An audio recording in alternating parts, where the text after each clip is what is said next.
So yeah, welcome. We're going to go over, let me just get to the next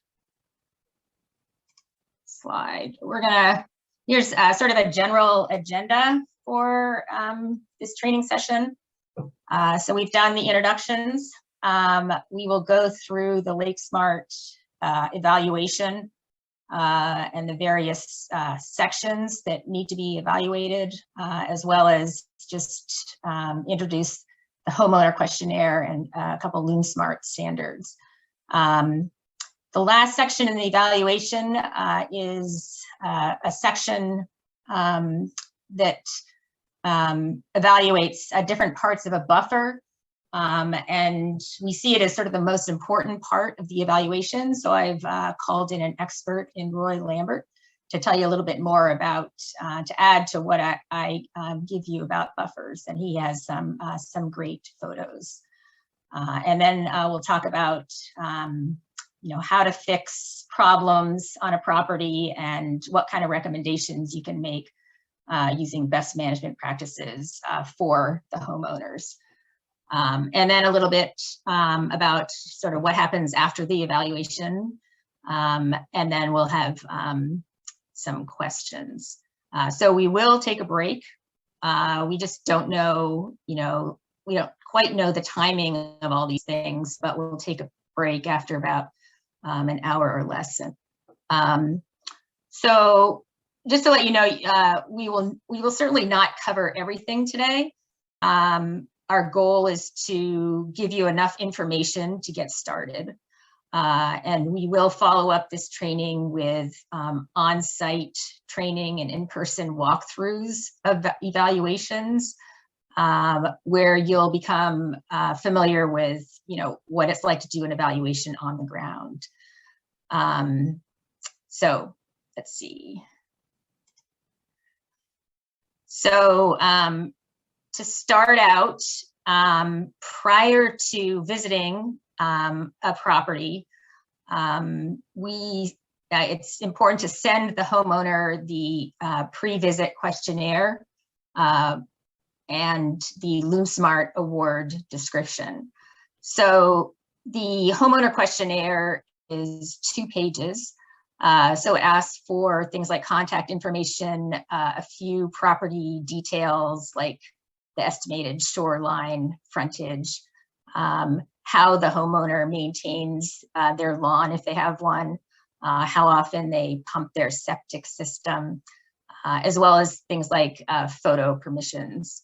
And also whether the homeowner wants to be considered for something called a LakeSmart Merit Award.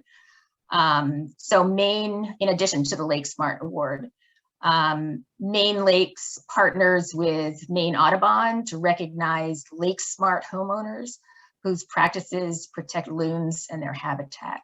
So homeowners who are having a LakeSmart evaluation have the option of sort of adding this LakeSmart award for consideration.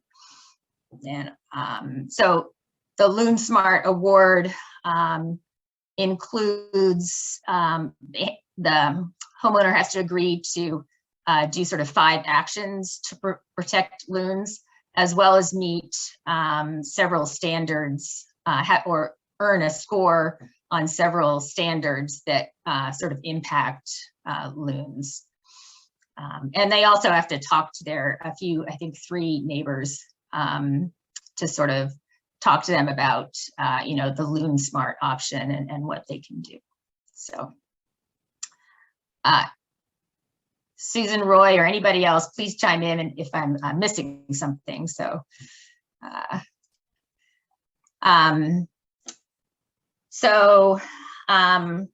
involving the homeowner in a property evaluation is certainly an important thing to do. It's just a matter of sort of when that happens. So the homeowner is generally, as I understand it, on site during the evaluations, but there are some evaluators prefer to complete the evaluation separately from the homeowners, then walk the property a second time with the homeowner, sort of pointing out all the observations that were made and some of the recommendations for best management practices. Some evaluators like to work in pairs. I went out to George's Pond a couple weeks ago with the Eliasbergs, and they have a pretty good system where they work as they're a couple. They work as a team, and they each had sort of certain responsibilities. And you know, when you have a team of evaluators or a couple of evaluators, you know, there's sort of a lot of discussion and debate about uncertainties or issues. And again, this may be another time where you'd want to circle back to the homeowner for a discussion when the evaluation is done. And you'll also want to know or confirm with them that the visit will be followed by a written report and some additional documentation about whatever best management practices are recommended. Okay, so there are 5 sections. I hope most of you received the evaluation form on the last day or two. There are 5 sections, and your responsibility is sort of to make an assessment of a property from highland, such as the driveway, and then the parking areas, to the waterfront, such as the shoreline buffer, looking for sources of erosion in all these areas. And there's a certain, I'll show you this in a minute, a certain sort of scoring system in each of these areas relative to the standards that are in each of these areas that has to be met in all areas in order for a LakeSmart award, the homeowner to be recognized with a LakeSmart award. Let me just, I probably should show you this next slide. So this is the LakeSmart evaluation for the first section, the driveway and parking areas. So just to explain a bit on this one, the development footprint includes all areas of a property touched by human impact, such as the driveway and parking, all structures, areas developed for outdoor use, pathways and access points, and any other non-natural regularly used by people and their pets. So each evaluation section, section 1, considers how well the property meets LakeSmart standards, which are listed here for this particular section, for water quality protection. Now these standards, for example, you know, is the driveway defined? Is the parking area defined? These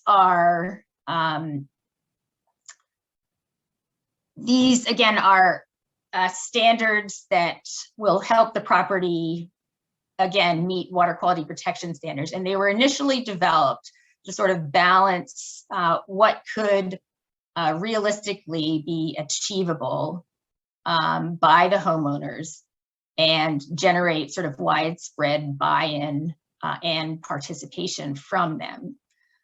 Balancing that with what might be sort of most desirable from a scientific perspective in terms of pollution reduction. So here are the standards that are scored in each case. So, you know, homeowners may not have a defined driveway at all. It may be sort of defined. And Susan will explain in a couple of minutes what defined might mean, or whether they're well defined. So obviously 2 is the best. Sort of these higher numbers would be the best score in under some of these standards. And you know, at the end of the evaluation, you would add up all the points for each section. And here in this one, total available points is 15. And in order to qualify in this particular section for a LakeSmart award, you need 11. So you need at least the qualifying score in all sections to be considered for a LakeSmart award. So just one other thing I'm just going to touch on. You can enter data in the field using this paper form, if you like, or you can enter the data directly into this app that we use called ArcGIS Survey 123, where it ultimately has to go anyway. There are some evaluators who complete the form on the paper when they're on site and then upload it into Survey 123 when they get home. And at the end of each section on the evaluation, there's sort of a list of talking points that would be useful to inform or sort of explain to the homeowner for this particular section. And for all sections, there are talking points that are listed at the end. And one of the requirements when you submit the evaluation is that you need at least 4 representative photos. And the photos are described here. The first is the shoreline from the end of the dock looking left, and then the shoreline from the end of the dock looking right. And then 3 and 4 are representative buffer photos. Now, Roy has mentioned to me that additional photos, up to 3 more, so 7 altogether, are usually very helpful, especially for unique situations or questions needing clarification. And these are the ones that once you get into Survey 123, you'll need to include a brief description of these additional photos. The first 4 are, we all know what those are going to be, but the additional ones would be helpful to provide just a quick description. And then just go ahead. Can I offer a comment? Absolutely. One of the frustrations that the reviewers have when you recommend an award is that if you only take the 4 required photos, but you've made comments about other parts of the property, please think about taking pictures of those areas if those comments are at all critical, because it gives the reviewer much better context than pure text. So I think of it as pretty much every time I do an evaluation, I will take at least 7 photos, and I believe Survey 123 will accommodate even more. I'm not sure about that last statement. So just try and get used to the fact that you're going to take more than the 4 required photos. That's it. Thanks, Roy. And then just the last point, if you flag an evaluation, and we'll talk more about this later because it's kind of an unusual situation, sort of uncertainty about scoring, or you have this score at the end and theoretically it should pass, but it doesn't seem like a LakeSmart property. That kind of thing would also need some additional photos. So I'm going to hand it over to Susan, and I'm going to stop sharing. She'll talk a little about sort of the details of section 1, 2, and 3.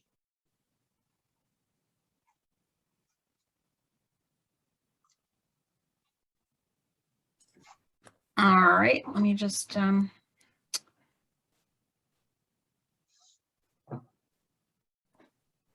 right, it's always a challenge to manage all the windows, but I think I can do it.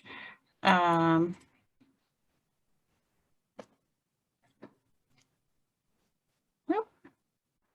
right, so you should see the last slide that Andrea had is up there.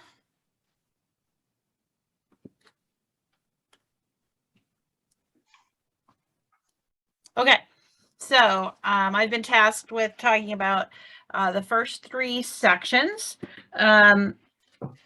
So section 1 is driveways and parking areas. That was the sample that Andrea showed earlier. Really an important aspect of for erosion and water quality for lakes, because driveways and parking areas are impermeable surface. So for anyone who was here for part 1, we talked about how undeveloped properties have really lovely, spongy, soft ground that's uneven. When you pave that surface, all the water is going to flow over the top. So there's nothing you can do. That's the nature of water. It's going to hit the driveway and flow over the top. So no infiltration, no filtering of groundwater along any sort of driveway or parking area. So, and it also, unfortunately, it comes along with, well, the sediment, the erosion, the water that runs over the surface is generally going to carry sediments and nutrients to the water, but also in the case of a driveway is potentially going to carry chemicals or oils or other things that we really, really don't want in the lake. So maintaining driveways and parking areas is really, really an important part, a really important thing to do for lakeside properties. And I should say, if anyone has questions, probably the easiest thing to do is enter them in the chat, and maybe Roy or Andrea can kind of keep an eye on the chat while I talk. And then if Andrea, if you see a question, or Roy, you see a question, feel free to just interrupt me and ask. So starting with our list of questions for section 1, we ask about is the driveway defined? I will say we, LakeSmart went through a big, well, it really wasn't a huge revision, but in 2021, we really took a long time to look critically at the questions that we were asking, tried to reduce any kind of, reduce the as much as we could, reduce the sort of subjective pieces of the evaluation. So we used to ask if a driveway was appropriately sized. That was a really challenging question, because it depends on what you think is appropriate. If it's a big family with a lot of family over the weekend, sure, a big parking area is appropriate. So we got rid, for anybody who's coming back for a refresher here, some of those questions have changed, but we hope defining the driveway is a manageable criteria. So it's really just it's really a matter of keeping cars and traffic in the same area all the time, so that you're compacting a small area. And you're not driving onto the lawn, or you're not driving off road and compacting that area as well. So if parking areas and driveways are defined, and you can see that people are always staying on the driveway, not parking outside the driveway, they would get a 2 for these areas in the score. And then we want to think about our roads and parking areas stable? Are they stable, or are they eroding? So a stable driveway doesn't have any rills. We call them rills, or ruts, or channels. So a rill is a little tiny channel, and a rut is a bigger channel. I don't actually know the technical definition of them. Oh, they're right on our slide. Sorry. So the smallest is a rill, which is less than 5 inches, less than a ½ inch, pardon me, deep. And then they can be sort of turn into major rills when they're like ½ inch to 1 inch deep.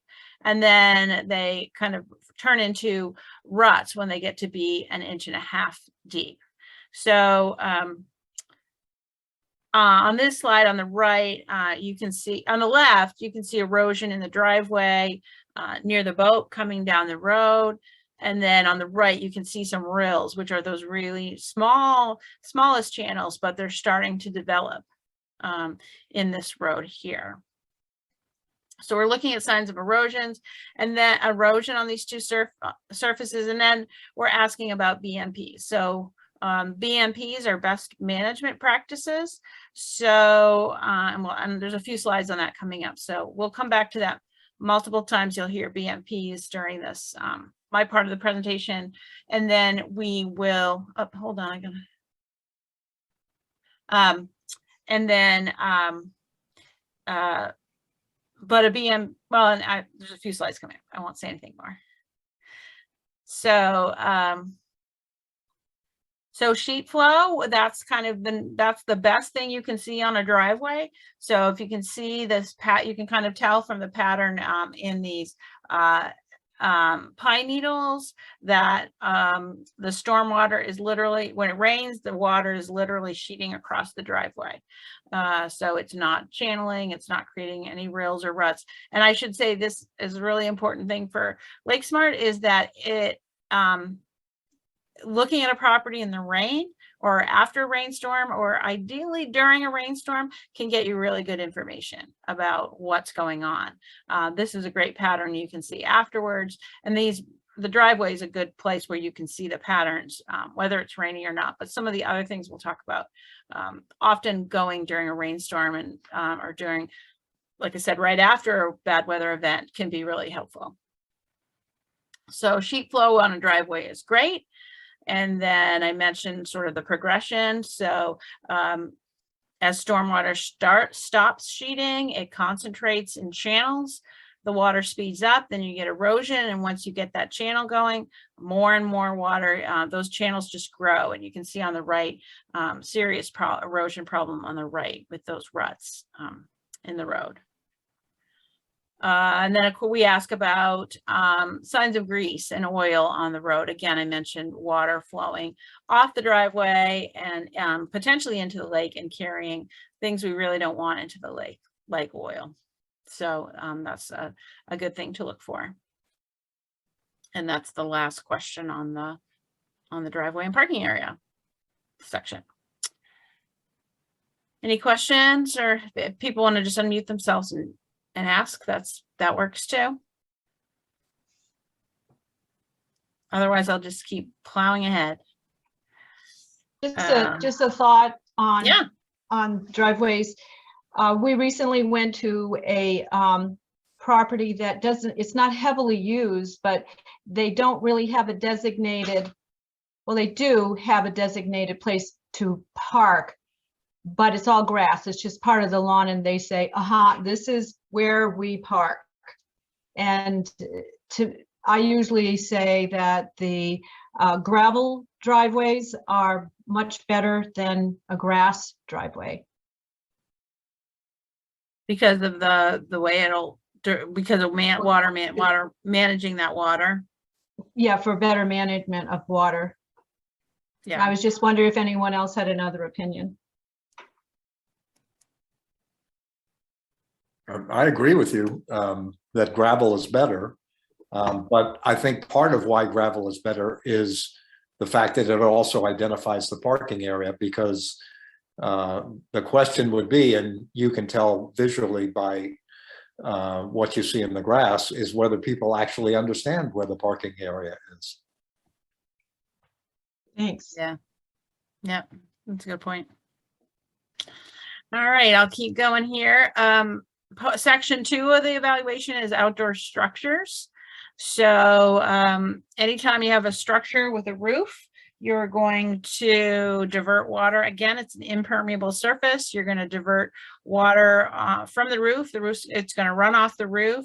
And anyone who has a house, knows you can see drip lines along the edges of your house and or your camp. And in the concern for lakes is that when those drip lines, when a big rain event happens, a lot of water coming off the roof, those drip lines can form channels just like on the road and erode soils and run down to the lake. And then we're also talking in this section about other things in the outdoor living area.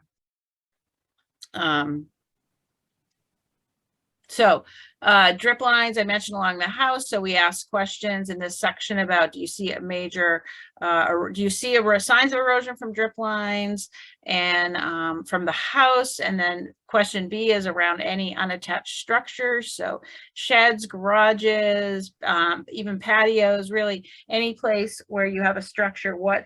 How is the water coming off that structure and where is it going? And again, we mentioned BMPs. If there's a lot of water coming off the roof, but one of the BMPs that is fairly common is a drip line trench or an irrigation infiltration trench along the drip line. So that's where you basically dig out a channel and you fill it with gravel, and that way when the rain comes off the roof, it's going to hit the gravel and soak into the ground. Andrew's going to talk about those BMPs towards the end, but you know, we want to be looking for BMPs that might already be on the property. And you know, if there's erosion but it's being stopped by a BMP, then that's good, and we give points towards a LakeSmart award. I'm just gonna check, make sure. We look at septic systems. So in the homeowner questionnaire, we ask about where the septic system's located. If you have a septic system installed after, shoot, I'm going to forget the year. I can't remember if it's the 70s or the 80s. I think it's 80. I want to say 86 or 73. I can't remember exactly when, but it's on. There's more information on. I think it's on the.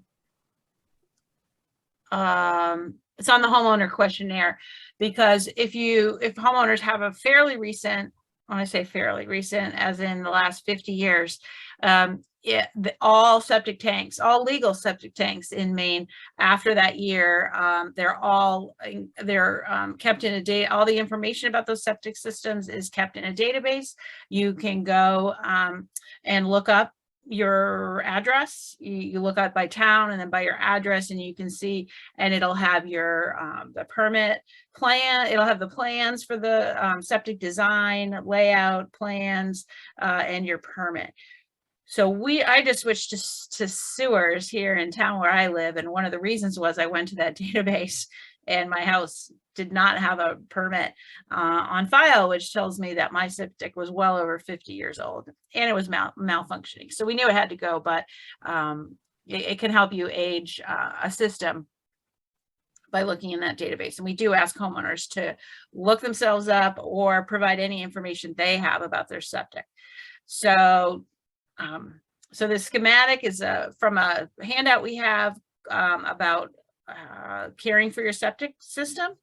So just a quick schematic of how they work. Many Mainers know how they work, but many people, if you've lived in a city or an urban area and you're familiar with sewers, septic might be might just not be something you understand very well. And I think this is true for a lot of camp owners, especially a lot of newer camp owners. When they move into a camp, they just don't really understand septic systems. So we do have this handout, and I'll list some other resources at the end of the talk, but Maine Lakes has lots of resources to help you communicate with homeowners as you're doing the evaluation, follow up afterwards, and the septic brochure is one of them. But we do ask people, we look at pumping schedules. One of the best things you can do to maintain a septic tank is to pump it on a regular schedule, generally every 3 years. And in that septic brochure I mentioned, there's a little table that looks at capacity, size of your tank, and number of people in your house. And you can go longer if you have fewer people and a bigger tank. But in general, every 3 years is kind of a safe bet for pumping your tank. And then we look at the leach field. We want to know, first of all, if there's woody vegetation growing on the leach field, because that's a no-no, because that's going to damage the filtration system and make your septic system not work. So we look at is there woody vegetation, and then we look for signs of malfunction. And we want to just make sure it's functioning. A functioning septic system, you won't even know it's there, but certainly a failing system, you most definitely do. And as I mentioned, we had a failing septic system here, and we did not like rainy days in the spring, especially when there was a little snow on the ground, because it wasn't pleasant to be near our septic tank. You could tell right where it was, and it kind of looked like the one on the left here. So they can back up if the baffles stop directing outflow, the sewage can back up and seep out through the top of the tank, and then the leach field pipes can get clogged and then the filtration stops going through the sewage stops going through the leach field. So really easy, good to look for signs of septic system failure. Green, really smelly, really wet are some good tips for septic system failure. We look at heating. I mentioned about the other things, other sort of living area things. So we look at heating oil tanks, pretty, well, not uncommon. I don't really understand why we have oil tanks outside, but it's not uncommon to have oil tanks outside. So looking for rust, looking for making sure the tank is in good shape. It's covered. I think that's coming up in the next slide, but so the state of the oil tank, and then looking at chemicals. And ultimately we just don't want chemicals stored outside. We're thinking about spills and or leakage or cracks in the containers. So making sure those are inside. And here on the top right, you can see there's an oil tank that's in good shape. It's on a pad. It's not rusting. And then the one in the middle there has a cover on it, which is even better because then it's protected from snow falling off that roof. So let's see, did I get everything? I think so. All right, my last section here. And as Andrea mentioned, we're just covering the basics here enough so that you can be comfortable starting to, get outside and looking around. But there's still lots of follow-up to do. And I know it's certainly hard. It's not, doing this by Zoom is certainly not the best, it's not the best way. The best thing to do is to be out in person. So this is just enough to get you started. So section 3, so outdoor living areas. So this is kind of like the outdoor, where are you spending your time when you're outdoors at the camp with a homeowner? Where's the homeowner spending their time? And so this covers places where you're walking, places where you're picnicking, places where you're hanging out at sunset. Are you playing volleyball? Are you playing croquet? What are you doing out? What is the homeowner doing outside? And that sort of defines the area where we do the evaluation for the outdoor living area. So, so a couple sections for this, or a couple sets of questions in this section. So we look at paths and walkways. And again, just like with driveways and parking areas, we want to see paths that are well defined. We want we want to concentrate the traffic so that just one small area gets compacted, soil gets compacted, rather than if you spread out and walk everywhere, then you're going to compact, over time, you're going to compact the whole area. So we're looking at are paths well defined? Is there any erosion from the paths as they move through the property? So you can see on the left, there's clearly a path that people are using to get up to that porch. Lots of erosion, lots of signs of erosion there. And that's an area where they could improve that area by defining the path and building some BMPs around it. Then we want to look at if paths are curved or winding. A straight path going straight down to the lake is the last thing we want to see, because it's essentially a chute, a slide, a runway for water to get to the lake. So anytime we can curve a path or meander a path, it's going to improve that path's ability to divert water away from the lake. Here's a great example of a really ideal walking path. It's curved, it's meandering. You can see if there's no signs of erosion. There's absorptive material in the pathway, so water's going to soak right in. Last year I saw a Facebook post from a landscaper who had said, hey, you want to improve your paths? And I was like, oh yeah, this could be really good for LakeSmart. And I clicked on his link, and he had paved, he had these before and after pictures where he had paved someone's paths right to the shoreline with concrete, like, you know, concrete or cement. And you know, that's the worst thing you can do, is to have an impermeable surface go straight to the lake. So these kinds of paths are LakeSmart, and that's what we're looking for. Can I interrupt for just a minute? Sure. One of the reasons that we want paths, I see it all the time, is you've got a yard and it doesn't have adequate vegetation. And one of the leading reasons it doesn't is because there's no identified path. And when there is no identified path, people walk all over the yard and vegetation never has a chance to grow. You just, I mean, not only you're compacting the soil, but you're destroying the possibility of natural generation of the plants there. The moment you offer people a path, you're basically telling them visually, this is where I want you to walk. And if you do that, people will generally comply with where you want them to walk.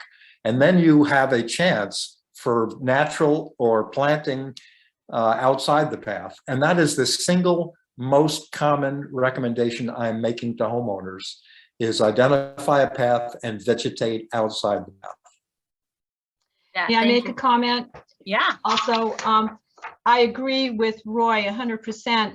However, I've also recently seen an area where it's a boys and girls camp, and they don't have a path. They have a lot of lawn. They have a lot of lawn that reaches right pretty close to the lake, and there's no sign of wear and tear. It's a lush, grassed in, healthy lawn.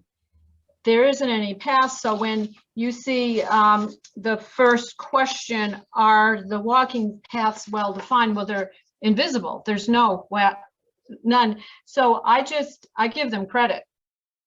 Yeah. Yeah. Yeah. Well, and this illustrates the reason why the on-site visits are so important. Is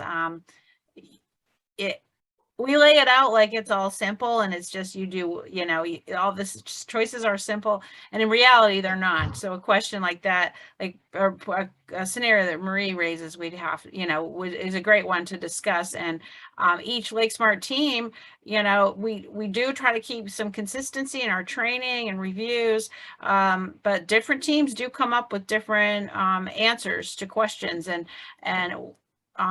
you know, our goal with sort of quality control and review is just to make sure that the end result of reducing erosion in soil and water inputs into the lake are reduced. So By the way, Marie, it's interesting. I've only confronted one property that had that aspect of it, and I arrived at exactly the same conclusion that you did. Good. Thank you. great. All right, I'm going to speed through these then, because I just looked at my time. Sorry, Andrea, I've been a little bit too verbose here. Question about lawns. Lawns, I mean, we really have to emphasize that lawns, you know, are essentially impermeable surfaces. They're very similar to pavement in terms of the ability of water to soak in. So they don't really provide lake protection per se. So, and we used to ask, are they appropriately sized? Well, it depends. If your kid likes to bring his friends over and play soccer, then an appropriate lawn would be quite large. So we took that out. And so now we just want to know, how maintained is the lawn? Does it take a lot of mowing, fertilizer? You know, does it take a lot of work? And if it does, hold on, Andrea, can you just check the waiting room there? Yep, I was just doing that. Yep. Thanks. Thank you. I don't know what it didn't say a name, so. Yeah, so really ideally, we like no lawn or we certainly like very small lawns. And then we also look at the lawn, like the lawn that Marie mentioned, where it was lush and green and there was no, no visual signs of erosion in an area like that. That's great. So the house on the right is our house on Cargill Pond in Liberty. So clearly we don't do much lawn maintenance. That's an excellent photo. That is an excellent way to be. There's some photo somewhere exists of like this sad guy mowing his lawn on a beautiful day, and there's like side-by-side illustration, or like no mow versus mow, and like has some funny title like don't be like that guy. Don't spend your beautiful Saturday mowing your lawn. So try to sell it. We've tried to sell it like that. Let's see. Okay, then my last slide, just the last few things in this area, and then it goes back to Andrea. We look at pet waste, because the pet waste is a source of unwanted nutrients into the lake.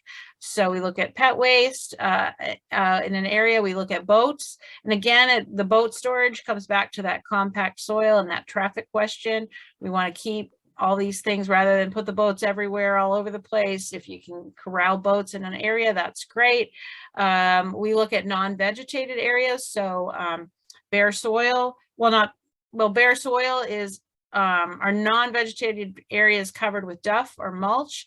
So mulch, would be pine needles, leaves, mulch that you buy and lay down works. And then underneath, if you're in a natural system, underneath that mulch is duff. So that's the arrow there in that slide on the right is a duff layer. So that's all kinds of really decomposed leaves, and when you're walking on duff, it's soft and squishy and it has a little give to it. We're looking at signs of erosion from either any of those areas that we mentioned above. And again, we're asking, well, if there is erosion, does it go to a BMP? Does a BMP reduce or stop that erosion into the lake? So with that, sorry, I droned on a little bit and then I sped up, but with that, I will stop and hand it back to you, Andrea. And I'll take any question if there's any questions. Andrea's going to jump into 4 and 5.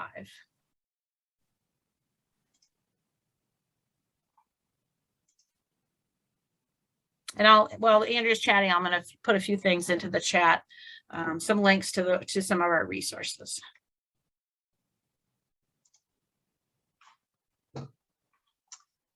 Okay, so section 4, the shoreline.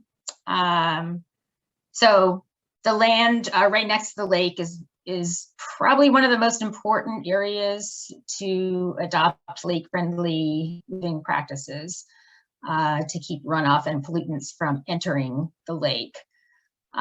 So I mentioned earlier the development footprint. This is sort of a graphic of what area I'm going to be talking about in section 4. Includes all these areas that are touched by human impact. So the house, the driveway, outdoor areas, paths. So in this section, we'll look at the entire owned shoreline that includes this developed shoreline buffer downslope from the development footprint, as well as whatever undeveloped shoreline is sort of on either side of that. So theoretically, undeveloped shoreline is naturally vegetated. So we can sort of assume it's less impacted. So some of the things we look at on this entire shoreline is the shoreline stable? If the bank of the shoreline is slumping or is undercut, or tree roots are exposed, as in the picture on the left, the shoreline's likely not stable and probably contributes soil to the lake. So ultimately, vegetation on the shoreline will stabilize, for example, shoreline rocks on the right there. So we would encourage that. And will also help keep the shoreline rocks and shallow water cooler as rocks absorb heat. And it, vegetation is very beneficial for nearshore aquatic nurseries, for example, and wildlife, providing shade and protection from predators, in addition to habitat. So the second question is, if people have placed rocks along the shoreline, is there vegetation covering or shading the stones most of the day? And then we ask you to look at signs of erosion where the dock joins the shoreline path. Just check to see that there's hopefully no stormwater erosion at these water access points. So here in the first picture on the left, looks pretty good. This picture on the right, again, my house, we have a dog that is creating erosion into the pond that we have to fix. So that would be something to score and point out that it maybe needs some vegetation and, train the dog to jump off the dock or something. And then another standard, which sort of is an outlier in this case, we just needed to put it somewhere. If there are seasonal or year-round streams on the property, is there a vegetative buffer that protects seasonal these streams? So having buffers around streams is equally as important as having a buffer right at the shoreline. Again, just protects the water quality of streams and the water quality of the lake. So a stream buffer would be a forested strip of land or multi-layer, hopefully, strip of land on both sides of a stream with trees, shrubs, ground covered plants, and duff. Again, the buffers protect properties from erosion and flooding by stabilizing the stream bank and clean stormwater runoff. So I'm just going to do this section 5, and then maybe we can take a break before Roy's sort of, is that okay with everybody? This won't take too long because Roy will have more information about shoreline buffers.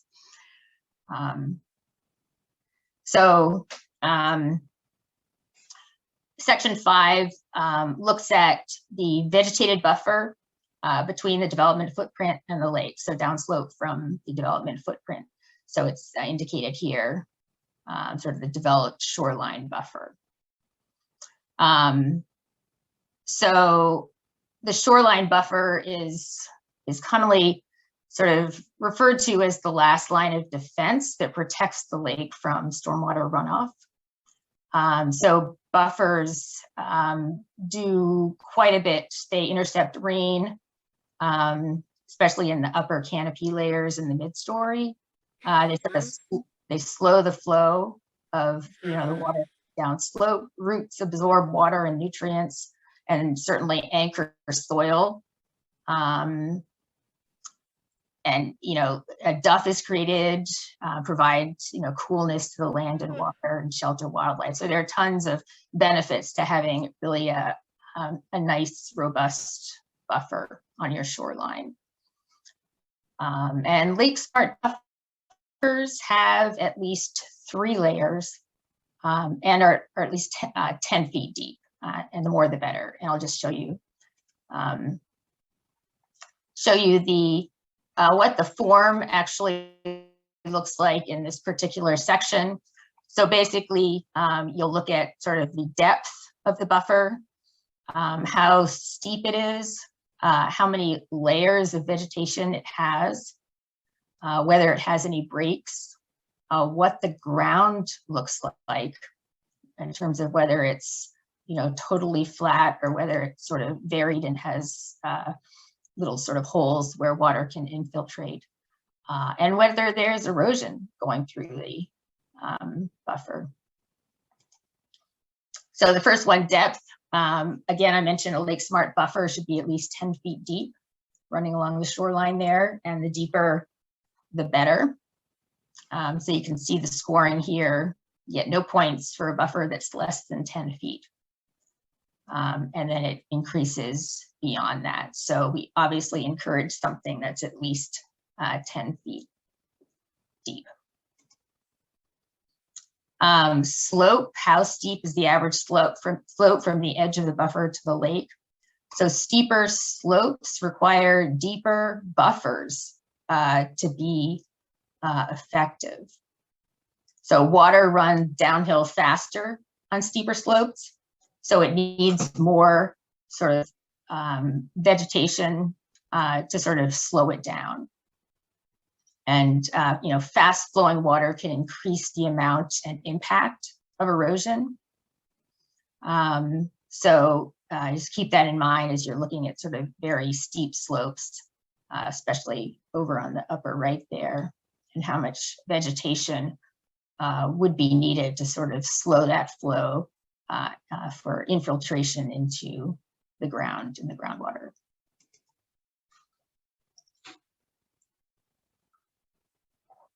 So the third thing we look at is how many layers the buffer has.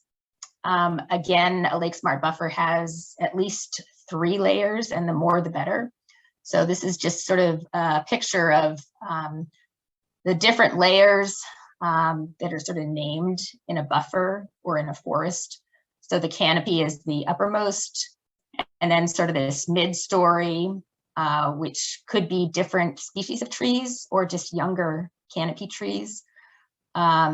Shrubs, things like blueberry, which is fairly common. A ground cover, which you can't really see all that well here, but it's obviously, you know, close to the ground. And then below that, sort of under the litter layer, is that duff layer. So these multiple layers, which are ideal in a buffer, provide protection because they intercept more rain. So in the canopy layer, they intercept rain so it doesn't fall to the ground and potentially cause, you know, trigger erosion. They absorb more rain through sort of this diverse network of very deep roots. And in that way, because the rain can filter in once it gets there, it extracts pollutants such as phosphorus. Let's see. Okay, I think that's it. So an ideal buffer is made up of 5 layers. And you can see the scoring here. If there are 2 or fewer layers throughout most of the buffer, that is just not enough. And so no points are given for that. And of course, 4 points, the highest point amount, is given for 5 layers. Are there breaks in the buffer? So a continuous buffer with few, if any, breaks offers the most effective protection from pollutants in stormwater runoff to a lake. So you can see there's fairly big break here, which is not unusual, obviously, to have a break because people put their docks in. So you just have to sort of consider, you know, how whether there needs to be, whether this area, for example, could be a little bit more vegetated and provide more buffer than it does now. And then I mentioned, let's see, I think, yeah, this is the ground surface uneven and conducive to infiltration of stormwater in low places, which is really helpful for the water to sort of gather or collect in these low sort of hummocks and hammocks. So an uneven soil surface with hummocks and depressions allows the rain to puddle and to you know, have time to infiltrate. So it's it's an advantage. And then I think this is the last one. So you also look for erosion, as you do in many other areas on the property. So you look for bare soil, for example, going down to the dock, any rills or ruts or indications of, or channeling even, of erosion, particularly around, structures that may be leading down to the dock.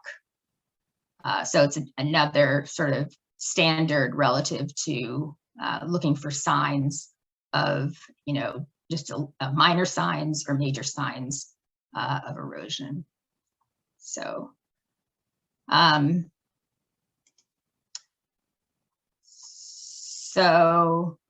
let's see. Susan, what do you think? Should we take a break, or should we keep going? Yeah, why don't we take just like a 5 minutes for everybody? Just so it's 6, I have 6:07. So you want to come back in at 6:12, just because we've got a lot to cover. And but if folks want to just take a few minutes, get a drink of water, use the restroom, whatever you need to do. I'll stay here. If people do want to ask questions, I'll stay here, but well, actually I won't say that quite yet. I'll be back sooner, but let's officially get back at 6:12.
Seems all Hi, right. Roy. Hello, Hi. I noticed you were on. Could I ask a question to you? certainly. So I noticed there that we had a lot of examples that did not include like a naturally established beach or maybe a man-made kind of beach. And in those cases, just briefly, like what's the kind of game plan to improve a beach situation where maybe there's some sand running down and it's constant. It's real simple. The question is, how good is the buffer behind the beach? You know, Okay. so you know, ultimately, the worst thing you want on a beach is water running over the beach into the lake. If you have a good buffer above the beach, then you're pretty okay. Okay. Okay. All right. I just want to figure, yeah, we've got a right of way, and at the bottom of the right of way, there's a beach, and while the Department of what is it, the Portland Water District, they've come down and like tried to improve it a few times, but it's a pretty fairly steep slope, you know, Right. walking path, and it's, you know. And we do have it fixed. It's just at the very end still that water's coming off a neighbor's lot and running over and washing. That's right. And you know, the beach is a liability there, and it may not be your fault, but somebody has to try and solve the problem of the water getting onto the beach and running over it into the lake. Yeah, so and that's what we're trying to solve. That's right. But a beach itself isn't inherently bad in Yeah. terms of LakeSmart if there's something else behind it that's keeping it from being bad. It's as simple as that. Yeah, which there is on another part, Right. kind of the beach extends out from there, and there's some boulders that hold back and some vegetation and all that behind there. But That's right. Yeah, it's right a common situation, and you know, some of them are liabilities to the lake, and some of them are fine because there's a robust buffer behind it, and they're not liabilities to the lake. Well, I can tell you in the 20 years I've lived here, it's much better than when I first lived here. Yeah. I used to Good. run and fall into the lake, the whole right of way did. And that's Yeah. like 100 feet of right of way. Now it's just the very end of it, the neighbor, I yeah, don't know what he does over there. it just kind of runs off and Yeah. over and creates, so Somebody's got to talk to the neighbor and maybe offer to help him solve this problem. that's my plan. I from the whole family. All right, well, thank you, Roy. Sure. Well, Roy, I think we're turning it over to you to do, you said your piece with your extra photos. Okay. Let's see, where am I looking now? There it is. Okay, so, I gotta go all the way back to the start. I left it on the last slide. There we go. Okay. And so, okay, I was on a hike last week and came across this beautiful little pond, undeveloped. This is the ideal buffer. This is something you can keep in mind. It's got everything you would want in a buffer, all the layers. Nothing is adversely impacting this pond. That's sort of the ideal that we aim for. In fact, some people can achieve it because this is a homeowner on our lake. You would hardly know it from looking at it from the lake because he's got an incredibly dense buffer. It extends for about 100 feet from the lake. Behind that, you can't see it, is a house and lawn and all kinds of other things, but he's protecting the lake beautifully. So then there's this, also on our pond. And this is an interesting house and presented me with a challenge when I went to evaluate it, because there are 9 layers of protection against erosion on this property, from the parking area all the way to the lake. And I can say with confidence that this part of the property we're looking at here contributes not one drop of rainwater or stormwater to the lake directly. And yet this property didn't get an award. And I was sort of questioning, why should that be? This is a time when before I was a reviewer, and I had a reviewer looking over my shoulder. And, you know, we tend to think of our summary of what we do is we're keeping stormwater out of the lake. And this property is doing that. Well, why wouldn't it be LakeSmart? The fact is, you've got mulch here that's avoiding erosion. You've got sand that's doing nothing but infiltrating water, and as is the mulch. Nothing's flowing into the lake. But the one thing this particular property isn't doing is not extracting nutrients from the stormwater that falls on it at all, except for a couple of minor little plants right there at the water's edge. In fact, what we ask in our ideal is we want to stabilize the soil. Well, this property is doing it. We want to infiltrate the water, if to the extent we can. And then there's the real job of the buffer. Besides stabilizing soil, which it does, and infiltrating water, which it does, it extracts nutrients. That's why I've made this a little larger in its font, just to emphasize it. This property is not doing that. So this property didn't get a LakeSmart award, even though nothing is going directly into the lake. So Roy, it's Kelly. Can I just want to ask you a quick question about this? Yeah, you know which property that is, Kelly. I sure do. Yes. And I know there's at least one other person who's on the call today who has the same situation where there are a number of homes that have been established that they're not going to get LakeSmart awards.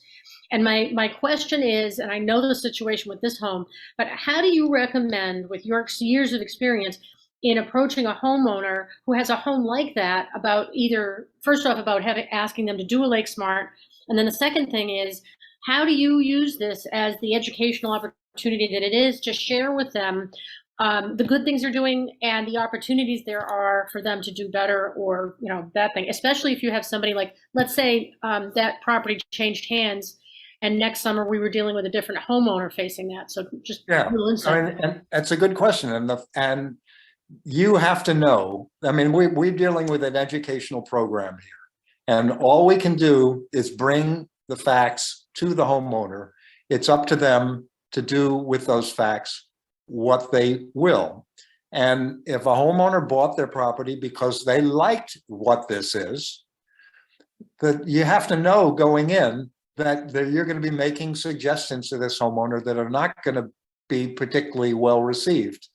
And you just have to accept that. There's nothing else you can do. And you're not trying to cast judgment about anything. You're just trying to give them the information to let them know that if they are under the impression that this property is truly connecting the lake, then they're partly mistaken. But no judgment. And one of the ways when I ask people to participate in the program, I tell them that we are going to make suggestions for their property, and they are under no obligation to undertake any of the suggestions we make. I tell them that going in, and I live by that. And I don't feel like I have failed because this homeowner decides to do nothing. You know, Maggie Shannon, who was the person who was really the lifeblood of this program for years and years, she used to say, and it's the truth, if you can get a homeowner to undertake one of your suggestions, you've had a victory. Absolutely. And that's all you can hope for.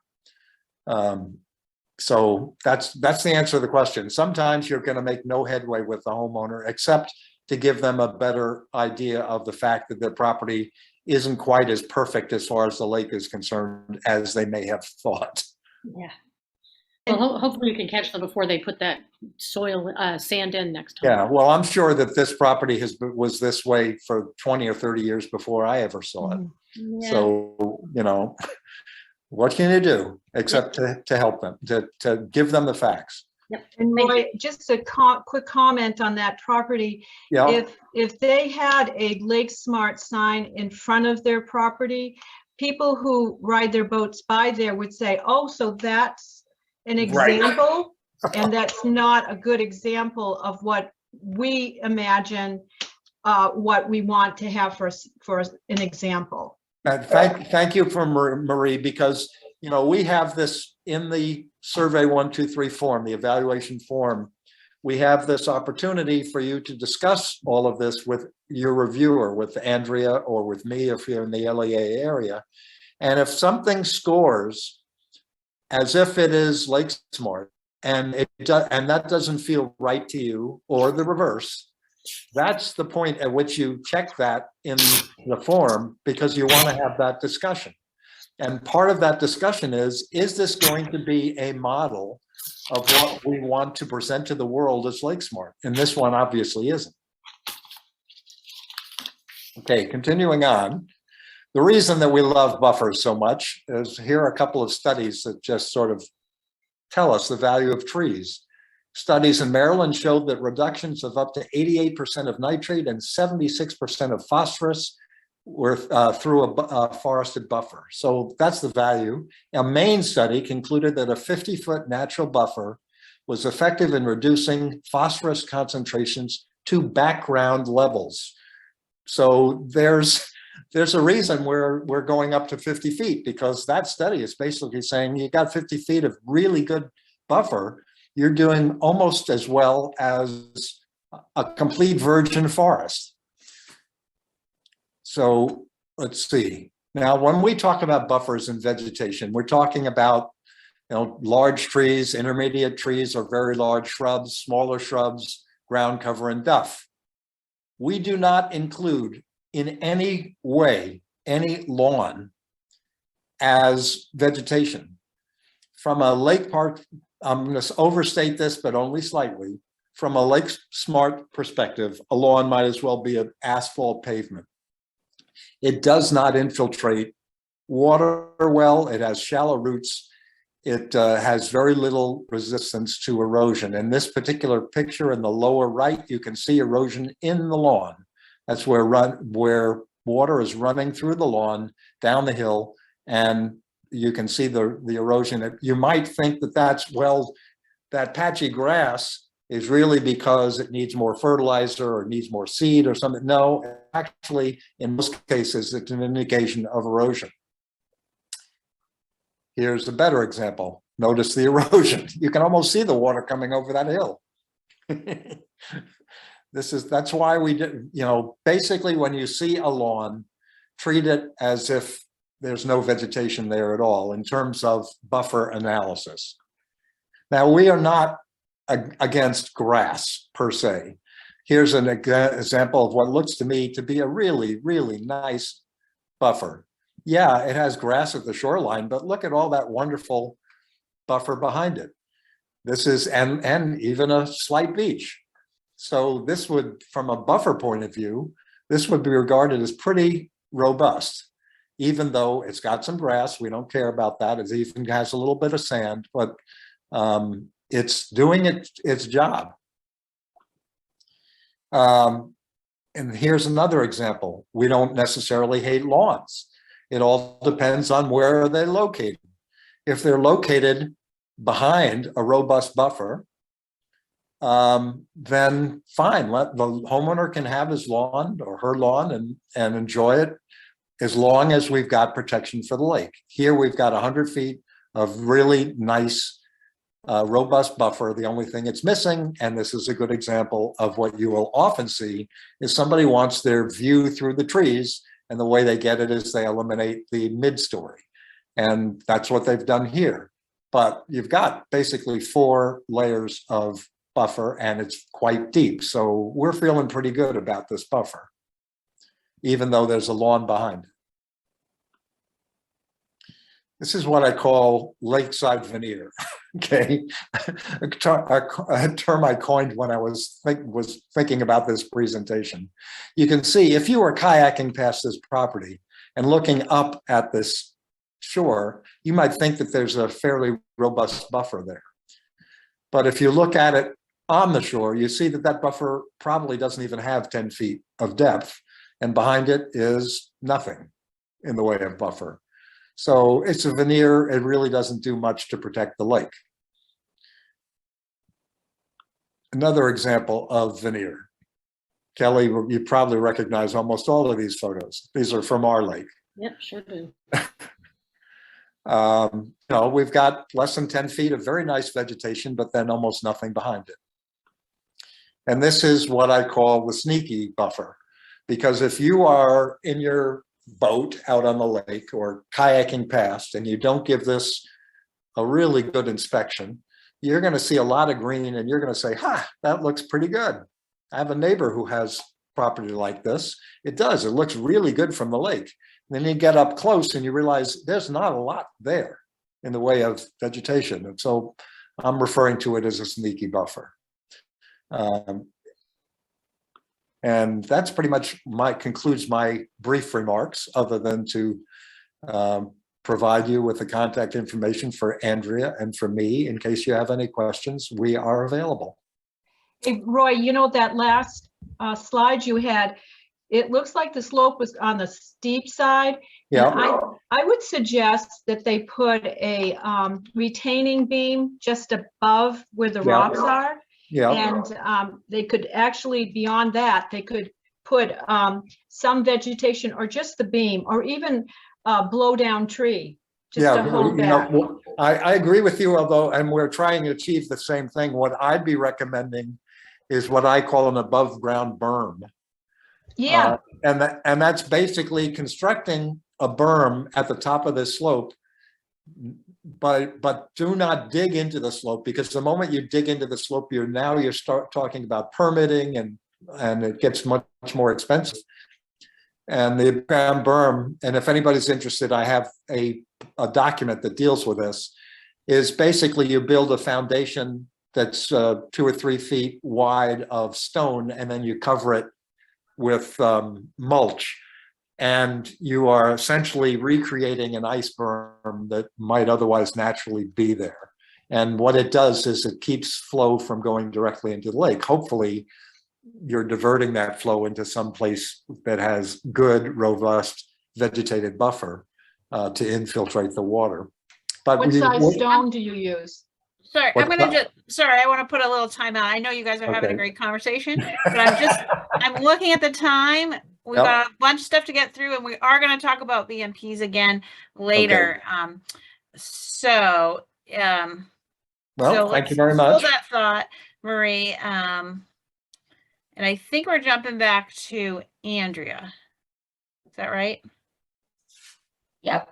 Okay, so, and we're really, well, we're taking more time than we thought because it's 6:30 and we wanted to be into questions in 15 minutes. I'm not sure we'll make it that exactly in 15 minutes, but I will try to go speedy, and I'm sure Andrea will too. So yeah, so bear with us as we try to make this efficient, because there are tons of resources that can describe best management practices, and we can let you know about those as well. So you've probably gotten this, a good sense by now, or a little bit of a sense of what stormwater best management practices do. So they divert or redirect stormwater runoff.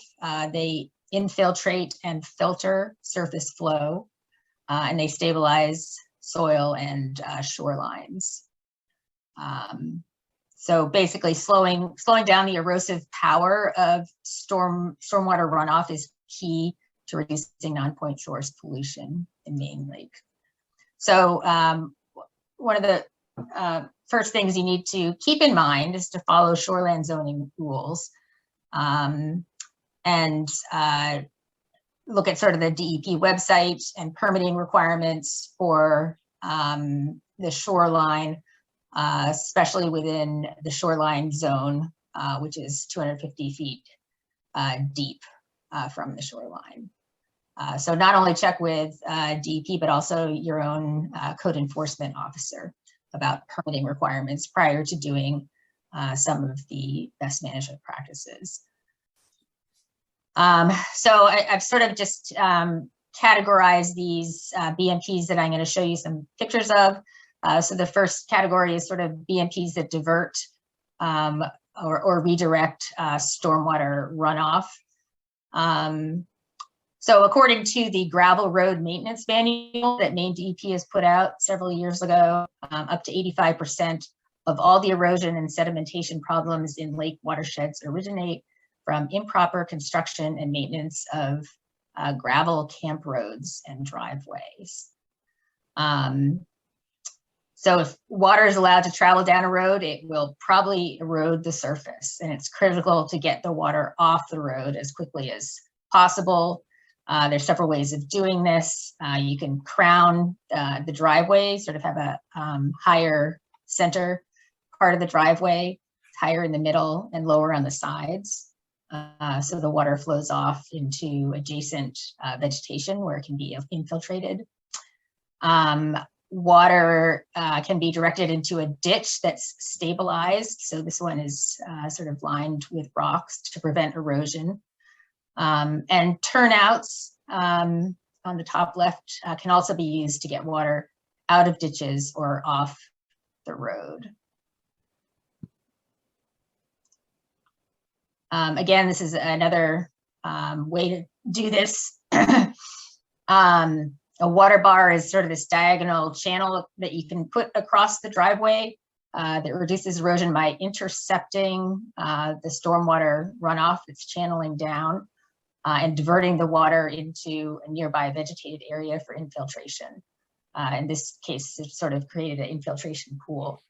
This one was created by John Eliasberg. It's actually made of a balsam fir log. And he's pretty proud of this, that he apparently made a video of the water running down and hitting this. This is totally dry over here and going into this pool. So it's pretty cool. Another example, a couple other examples that do the same thing, this open top culvert, which is best on properties that are not plowed in the winter, because if they are, the plow blade will catch on the culvert and the culvert will become dislodged. Then they use this rubber razor. So the rubber itself is actually a conveyor belt, and it does sort of the same thing and is placed again diagonally.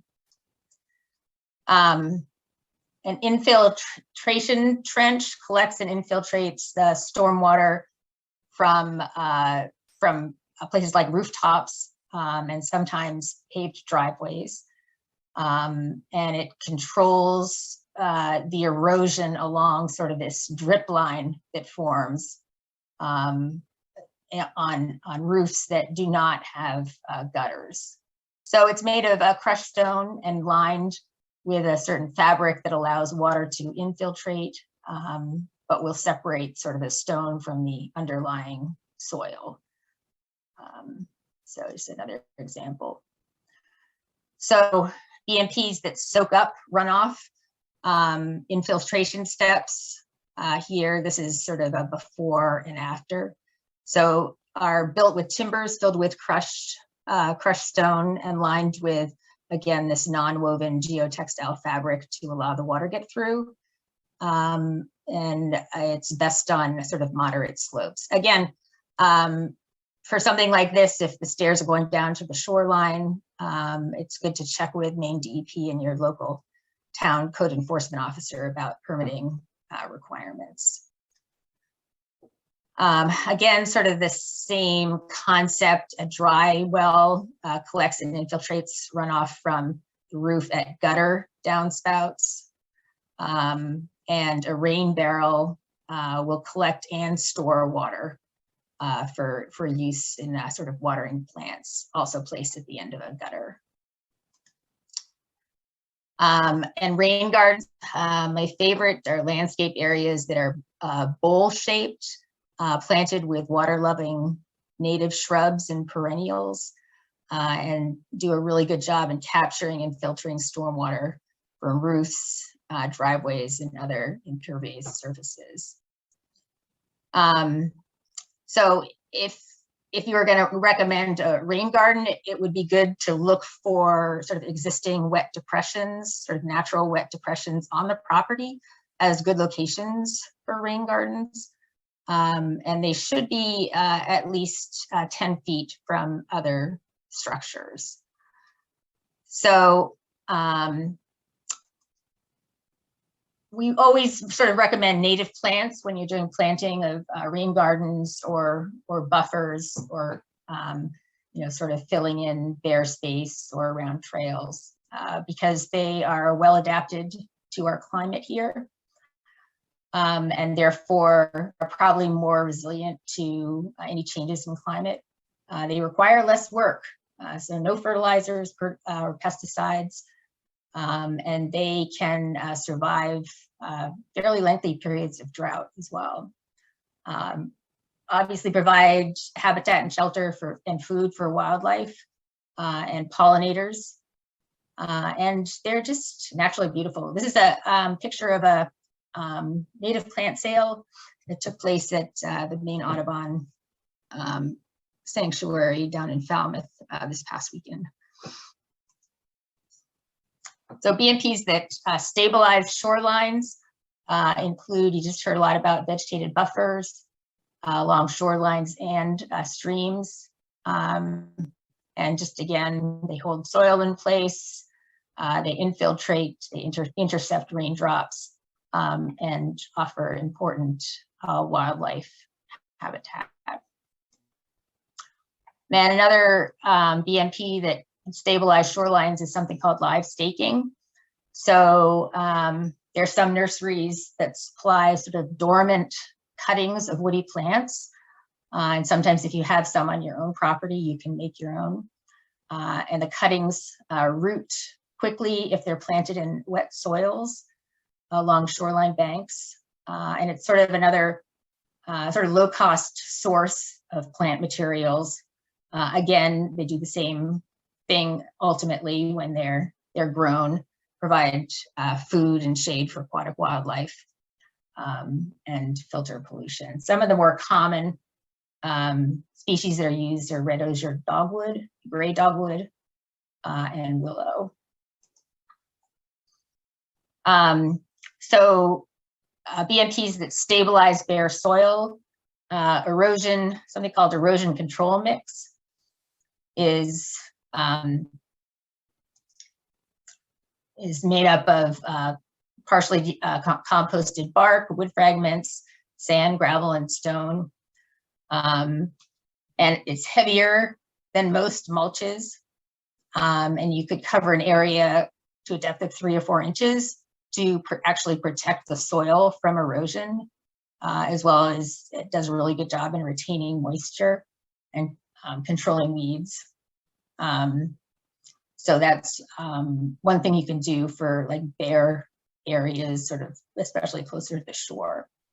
And we recommend that you sort of leave the duff throughout the lakes, throughout the rake, because it again provides some stability and some wildlife benefits on your property. I think Susan sort of went over this, the importance of pumping your tank on a regular basis, sort of every 3 years. And in this Lakeside Living, Caring for Your Septic System brochure, it emphasizes that pumping the septic tank is as the #1 thing homeowners can do to maintain their septic system. And this is just sort of a chart showing the tank size, number of residents in the household, and how often you should pump your tank.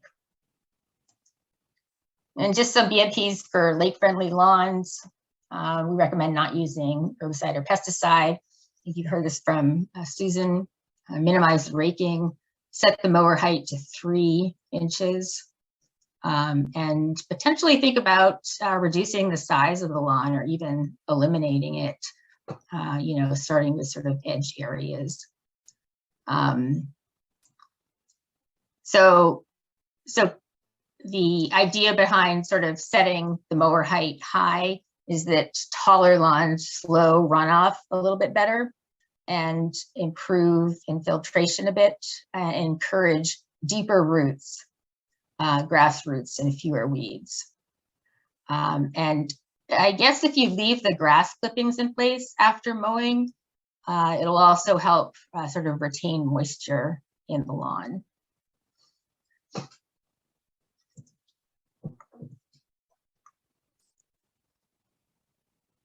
So let's see, I think I've sort of been over this. This is just a picture of sort of what the roots of in a regular lawn and the roots of sort of native plants that you could sort of fill in edge areas and sort of gradually reduce your lawn a little bit. You can see how much deeper those roots are. So this is just an overview of where you can find some resources for best management practices. So we have a LakeSmart toolkit, which is housed in Dropbox. If you're interested in getting access to that, some of the new evaluators, just send me an email and I can add your email as a member of that folder. And then Main Lakes itself has several resources, the septic brochure, Protect Your Pond, which talks about using native plants and buffers, and then common shrubs of central Maine shorelines and a couple others as well. And then the Portland Water District has this amazing collection of conservation practices, or BMPs, for homeowners, 24 fact sheets.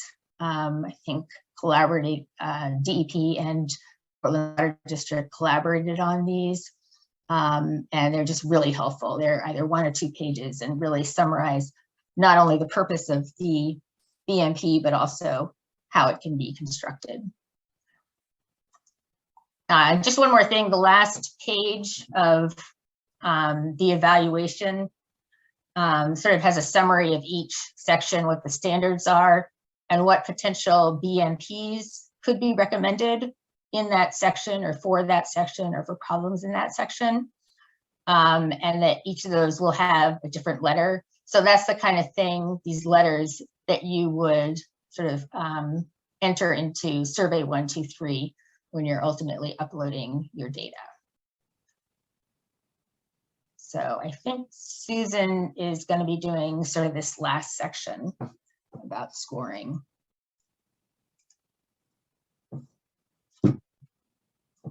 Yeah, here we go.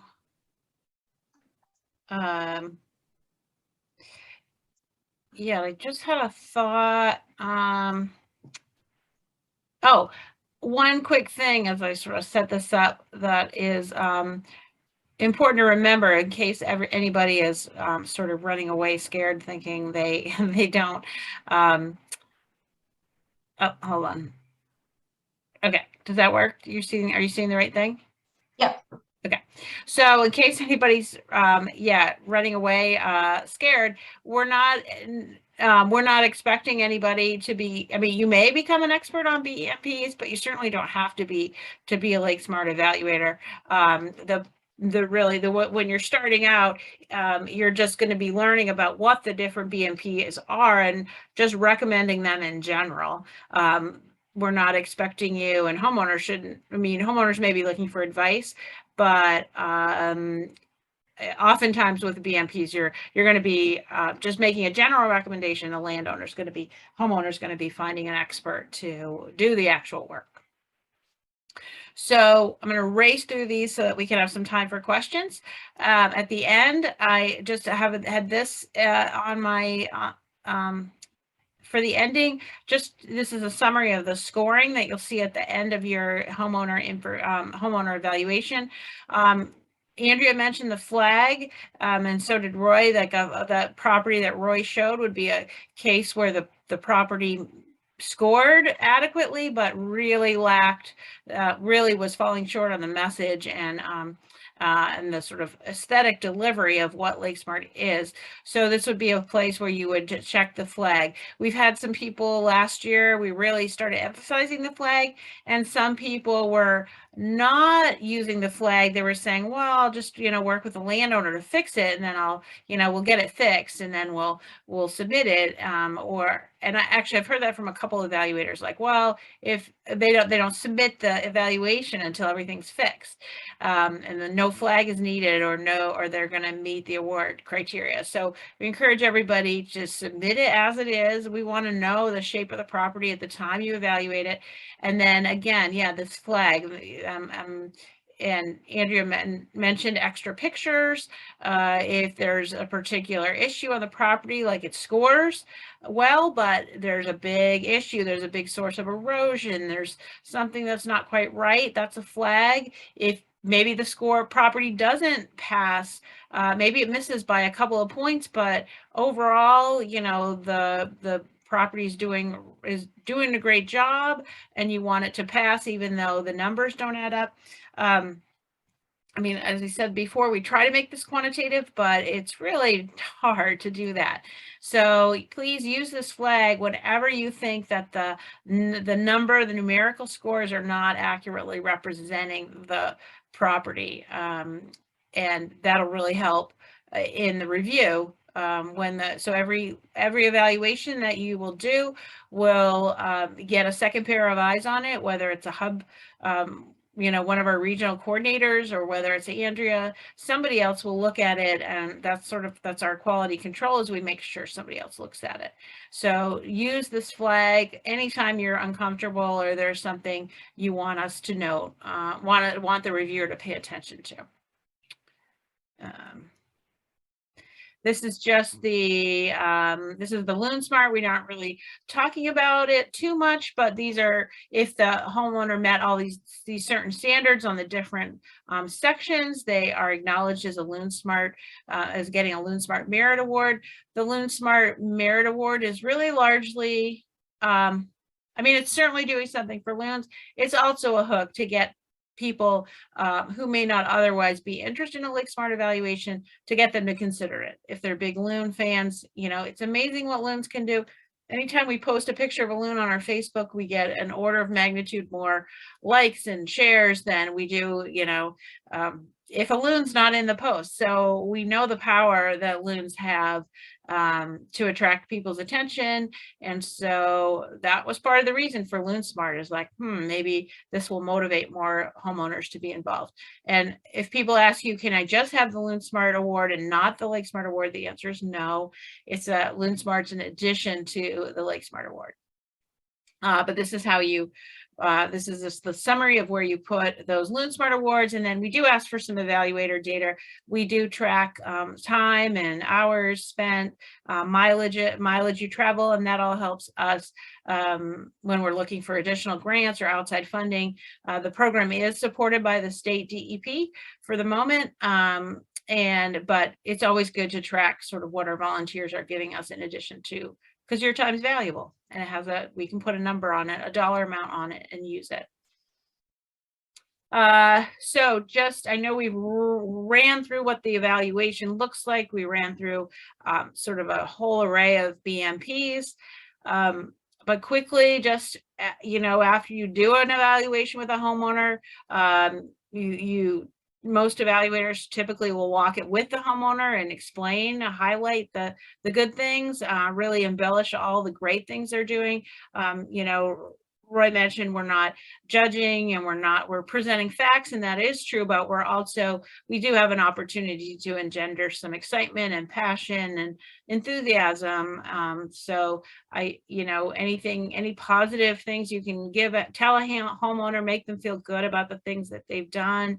I do think part of your job is to be positive and bring people along with your own enthusiasm. And I know you have that enthusiasm, because you wouldn't be here spending these long hours with us if you didn't. We do use survey 1, 2, 3. It is mandatory. We're just not doing paper anymore. So surveys have to be entered in survey 1, 2, 3. I did send out a one-page or a couple pages, sort of a how-to to get started. And I think we mentioned Becky Schaffner. I think I've said this a couple times in emails, but she's doing a 1-hour training session on the 28th of the month, and she will walk you through. She's also available to answer any questions. Andrea and I can help with that.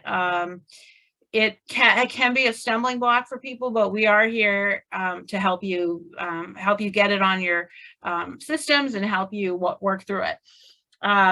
There are written homeowner reports that go, and a thank you letter that goes to the homeowner after the evaluation. We're working on a template for that, so that we know it's not easy to do when you first start out, but we have lots of, we're working to build our our database or our folders of sample letters so we can get you started with some samples. And then when we do have the template ready, it'll be much easier, and we're working hard on that to get that ready this summer.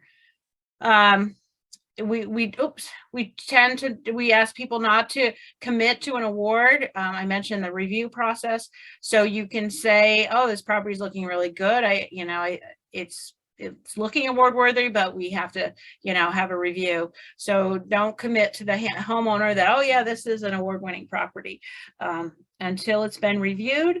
And we do give awards, and so the award is the sign that gets posted. We also have smaller medallions that can be posted by a door, an entryway. The goal with the medallion and the sign is to convey the message of what LakeSmart is. Not everybody wants them, but we encourage people to put them up if they're willing to. We would love to have them up. And we call commendations if they've gone through the process. We want to recognize them for doing that. So we do have a letter that I think some people do certificates. We're kind of getting away from that certificate idea, but we certainly recognize people for going through the process. And oh yeah, and I mentioned reviews. All the evaluations are reviewed by somebody else. I mentioned survey. Oh, here's the survey 123 training data, June 28th at 5. And there's the link to register for that. It's a pretty slick app once you get used to it. Some people, Andrea mentioned, some people use it directly on site when they're visiting. Those people tend to have tablets.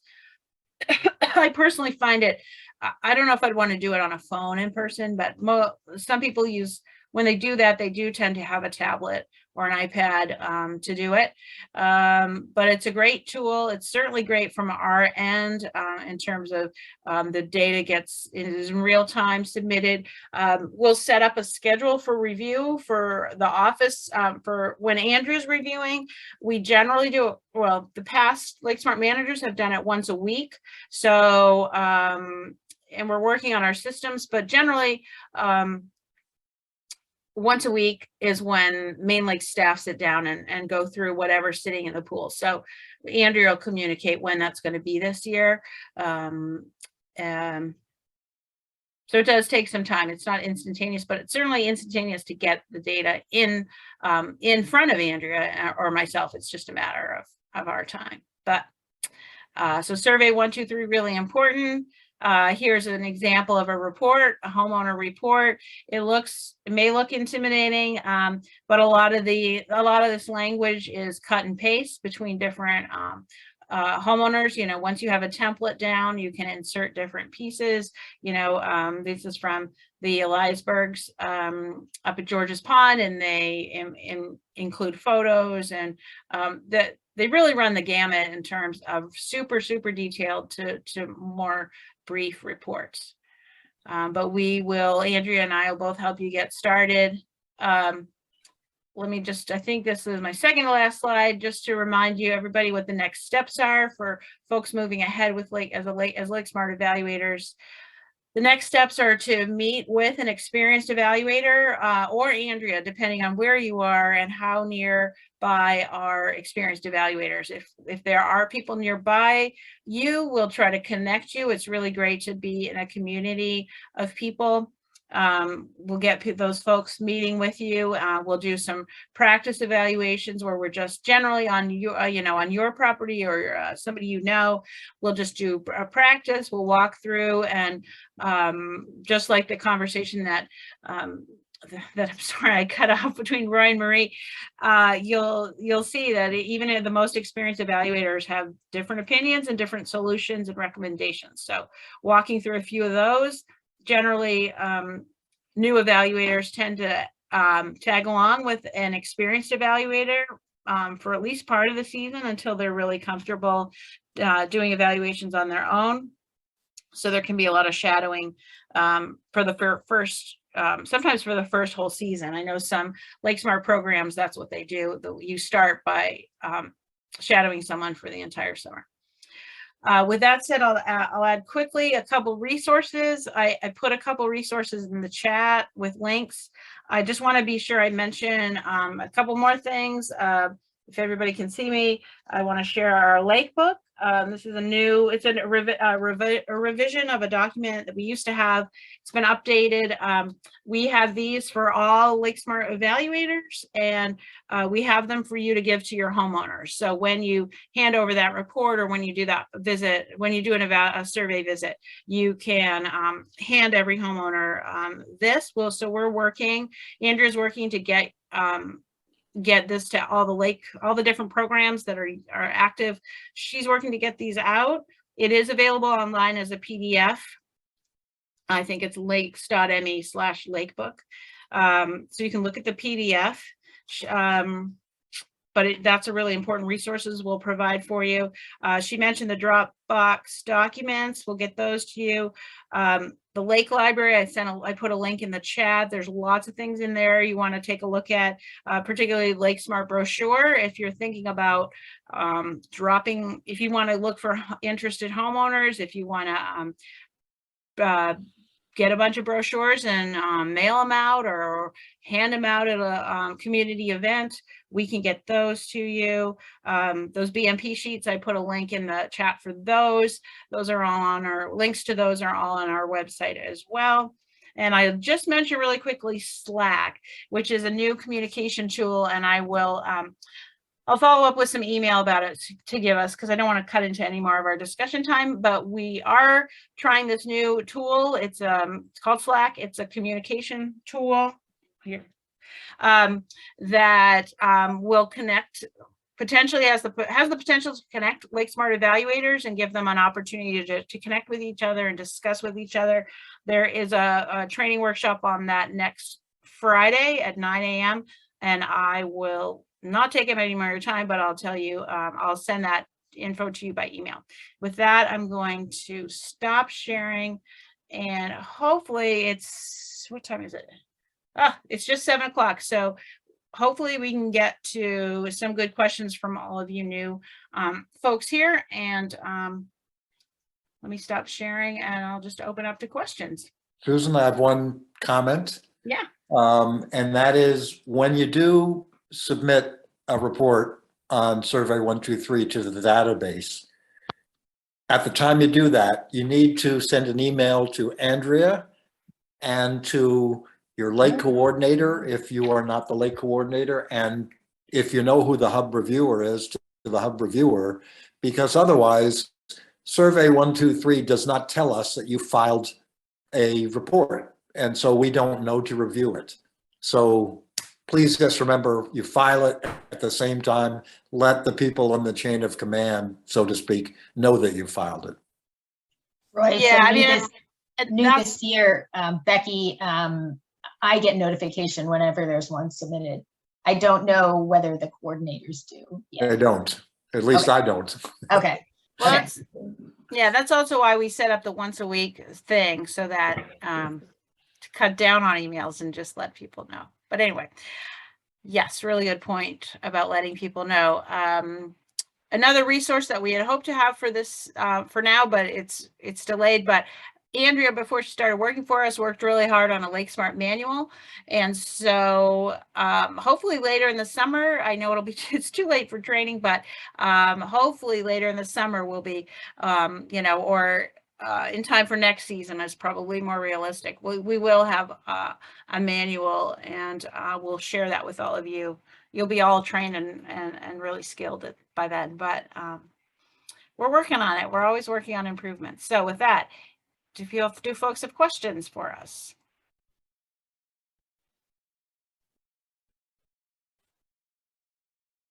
There must be something we've done. Cheryl.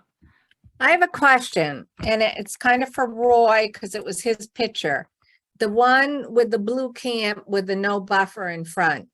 Although you said that that camp was not impacting the lake, the lot was not impacting the lake, there is no way they would ever qualify for a LakeSmart award anyway, because they could never, ever meet the shoreline buffer requirement. Right, but, and I agree with that. The question that I had was, why was it that it wouldn't qualify? Because I was under the impression at that moment, before I had the discussion, that what we were about was keeping stormwater out of the lake. And we're about more than that, as I learned. And I guess that's what I was trying to communicate. The other comment, question comment thing, and I'm getting there, but I think Kelly might have been referring to me, because the last meeting we had, I was commenting that so many of our camps are so close to the lake and they're very old and they have no buffer, or it's a, what'd you call it? A veneer buffer.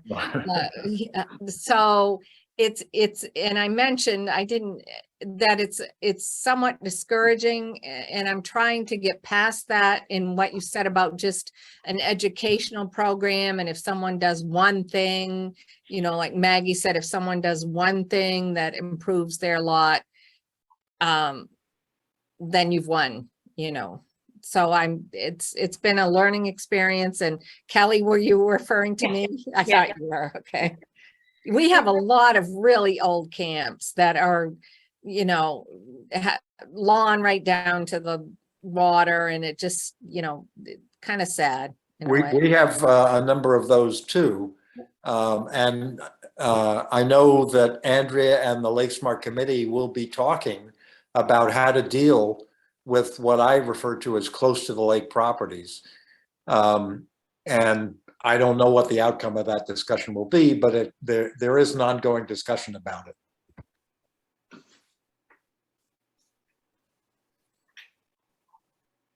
You're not alone either in having properties that are challenging.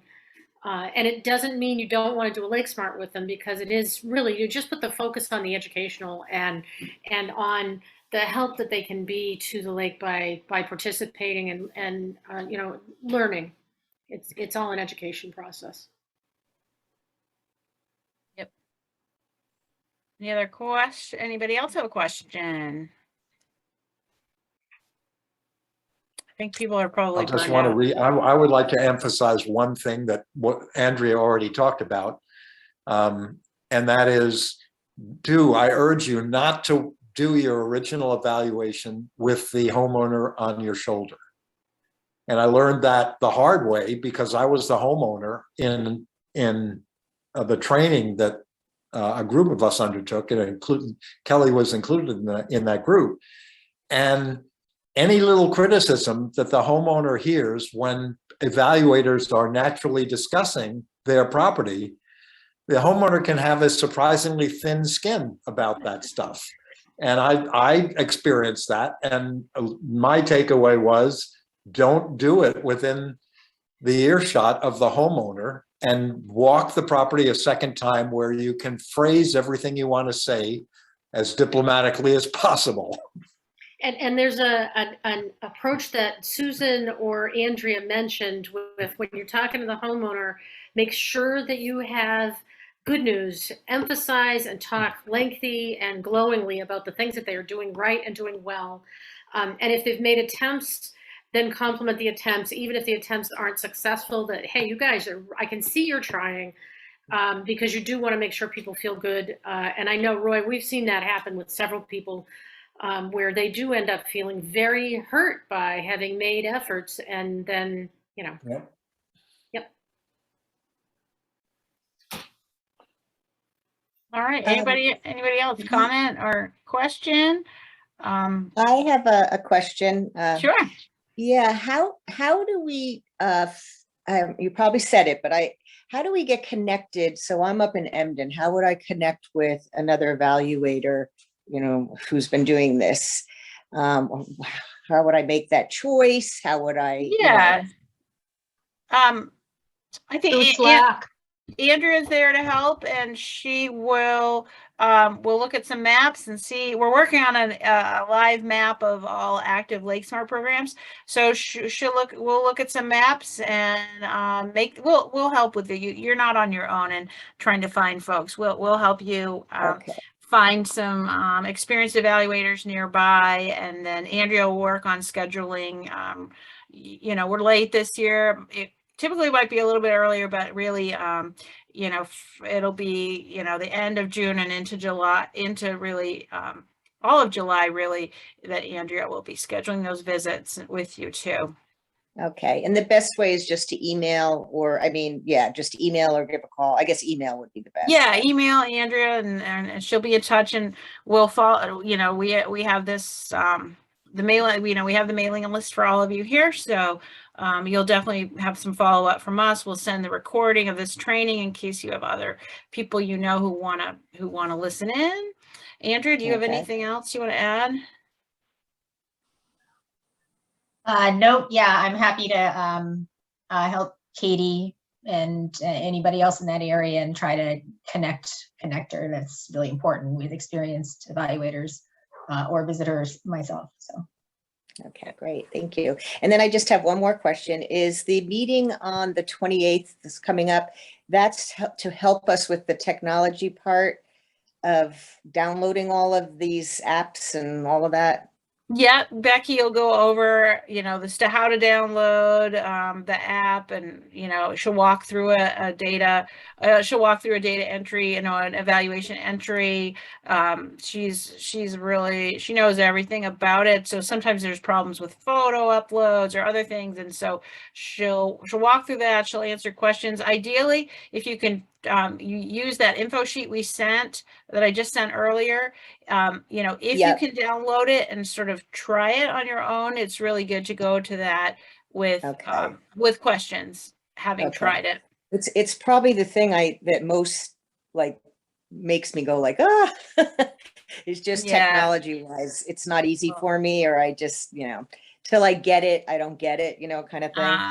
Yeah. So, Becky's also, once you get started, Becky's also really responsive and really helpful just to individuals who email her. So she almost always responds, this in a day or two or so. Yep.